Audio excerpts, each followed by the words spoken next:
हिंदी साहित्य classes by Rita ma'am channel पर आप सभी का हार्दिक स्वागत है। आज मैं क्लास 10th से लेकर के आई हूँ मंगलेश डबराल द्वारा रचित कविता संगतकार। इस संगतकार कविता में हम यह जानने की कोशिश करेंगे कि कवि मंगलेश डबराल ने इस संगतकार शीर्षक के माध्यम से किस तरफ इंगित करते हैं या क्या अर्थ इसका बताने की कोशिश करते हैं। सबसे पहले तो बच्चों मैं आप सभी लोगों को यह बता दूं कि संगतकार शब्द का अर्थ होता है, संगतकार शब्द का अर्थ होता है जो गायक होते हैं उनका जो सहयोगी होता है उसे हम संगतकार कहते हैं। तो कवि इस संगतकार के माध्यम से समाज में उस गुमनामी का जीवन जी रहे जो कलाकार हैं उनके महत्व के बारे में बताने की कोशिश कर रहे हैं और हमें यह मैसेज देने की कोशिश कर रहे हैं कि कोई भी व्यक्ति अगर सफल बनता है तो उसके सफलता के पीछे हमारे समाज के बहुत सारे ऐसे लोगों का हाथ होता है, उनका सहयोग होता है, क्योंकि बिना हम उनके सहयोग के अपने लक्ष्य को प्राप्त नहीं कर सकते।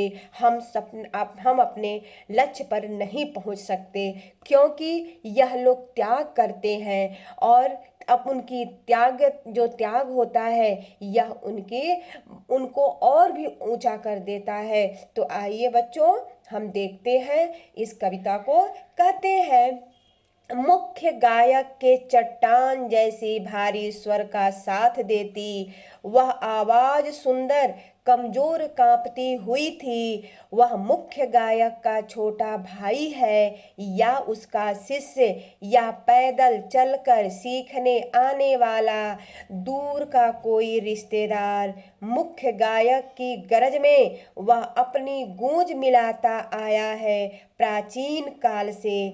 कवि कहते हैं कि जो मुख्य गायक होता है, मुख्य गायक की जो चट्टान जैसी आवाज होती है, बेटा यहाँ चट्टान का मतलब कठोरता से नहीं है, उसकी महानता से है कि उसकी जो महान आवाज होती है, भारी भरकम जो स्वर होता है उसका, और जो उसका साथ देता है, अर्थात मुख्य गायक का जो साथ देती हुई आवाज होती है, सुंदर कांपती हुई झिझकती हुई, वह आवाज किसकी होती है? कवि यहाँ कह रहे हैं हो सकता है वह मुख्य गायक का छोटा भाई हो या फिर मुख्य गायक का शिष्य है या फिर कोई पैदल चलकर सीखने आने वाला कोई दूर का रिश्तेदार हो।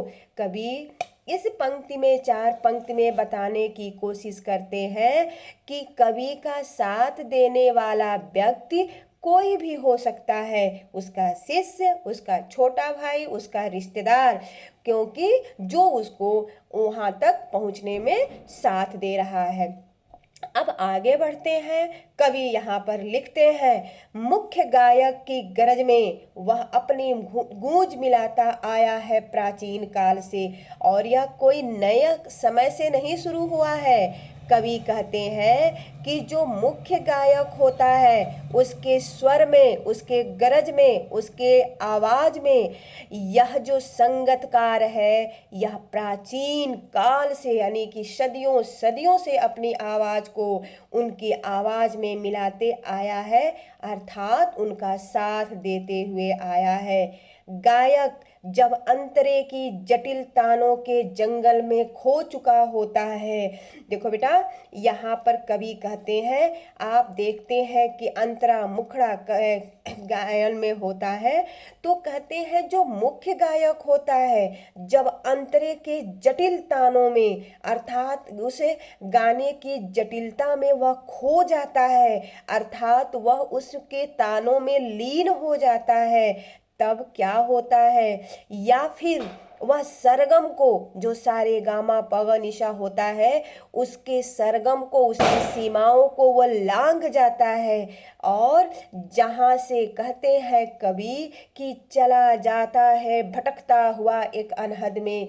और वह जो मुख्य गायक है भटक जाता है, एक अनहद में चला जाता है जहाँ से उसको वापस आने में समय लगता है। तो कवि कहते हैं तब वह संगतकार ही है जो अस्थाई रूप से उसके गाए हुए गाने को समेटता जाता है, और जो पीछे का वह पंक्ति जो छूटा होता है, अर्थात मुख्य गायक जहाँ पर अनहद में चला जाता है, सरगम को लांघ देता है, वहाँ पर यह संगतकार ही होता है जो पीछे छूटे हुए उसके सामान को समेटता है।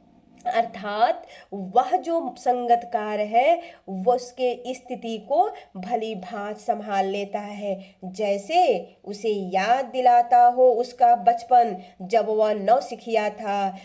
कहते हैं यह उसी प्रकार से समेटता है। कौन? जो संगतकार है। किसको याद दिलाता है? मुख्य संगतकार को, उसके टूटे हुए तारों को वह संभालता है, उसके स्वरों को संगतकार ही होता है जो संभालता है और उसे याद दिलाता है कि जब वह नौसिखिया था, अर्थात उस दिन को याद करो और फिर उठो, आगे बढ़ो, अर्थात अपने तान पे वापस आओ और महफिल को फिर से सजा दो। चलिए तो फिर हम आगे बढ़ते हैं।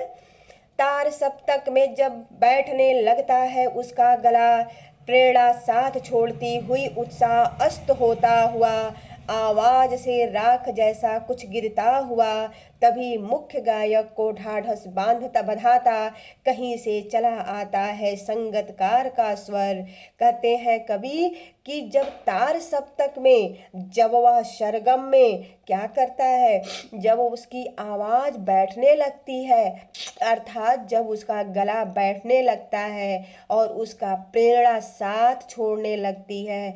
देखो, आप लोग सोचते हैं कोई कितना भी बड़ा क्यों ना हो, लेकिन कभी कभी ऐसा सिचुएशन उत्पन्न होता है कि उस व्यक्ति का जो उत्साह होता है वह अस्त होने लगता है, उसे यह लगने लगता है अब मैं हार रहा हूँ। तो कवि कहते हैं कि जब मुख्य गायक का उत्साह अस्त होने लगता है और उसकी प्रेरणा उसका साथ छोड़ने लगती है, जैसे उसे यह लगता है कि वह तो अब यहाँ से पिछड़ने वाला है, तब कवि कहते हैं कि आवाज से राख जैसा कुछ गिरता हुआ, तभी मुख्य गायक को ढाढ़स बंधाता कहीं से चला आता है संगतकार का स्वर।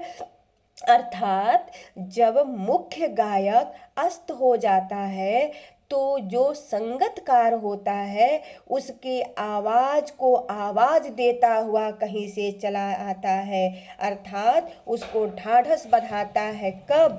जब मुख्य गायक अस्त हो जाता है, उसके आवाज से राख गिरने लगती है, अर्थात उसका गायन जब डगमगाने लगता है, तो यह संगतकार का स्वर ही है जो उसे संभालता है। कभी कभी वह यूं ही दे देता है उसका साथ, यह बताने के लिए कि वह अकेला नहीं है और यह कि फिर से न गाया जा सकता है, गाया जा चुका गान। कवि कहते हैं कभी कभी यूं ही वह बता देता है या फिर ऐसे ही उसका साथ देता है कि तुम अकेले नहीं हो, तुम्हारे हर कदम पर, हर राहों में, हर स्वर पर हम हैं आपके साथ।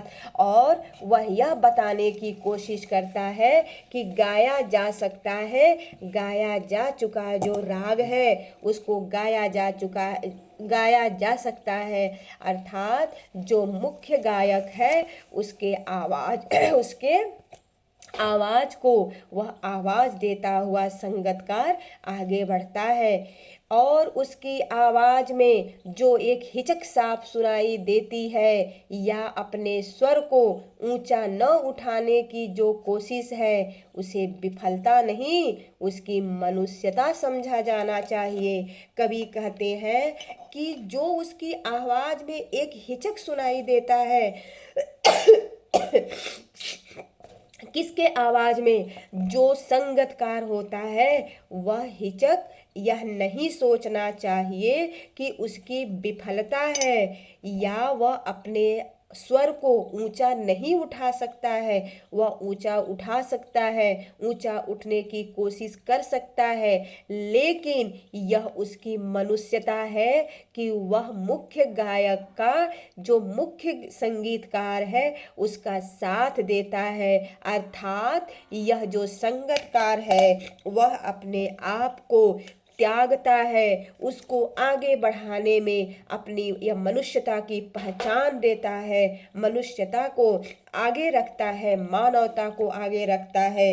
अर्थात यहाँ पर कवि यह कह सकते हैं कि संगीतकार जो है वह एक त्यागशील व्यक्ति का प्रतीक है जो किसी को भी आगे बढ़ाने में सहयोग करता है। अर्थात हम यह कह सकते हैं कि इस कविता में कवि जो है पूरी भावनाओं को, बिंबों को एक सुंदर जो पीछे से सहयोग करने वाले लोग हैं उनको समर्पित किया है, उनके महत्व को समझाने की कोशिश किया है। तो मेरे प्यारे बच्चों, आप सभी का धन्यवाद। देखिए यहाँ पर प्रश्न है, तो आज मैं अभी व्याख्या लेके आई हूँ, इसके बाद मैं आप लोगों को MCQ और क्वेश्चन आंसर का भी मैं नोट्स दूंगी। धन्यवाद एवरीवन।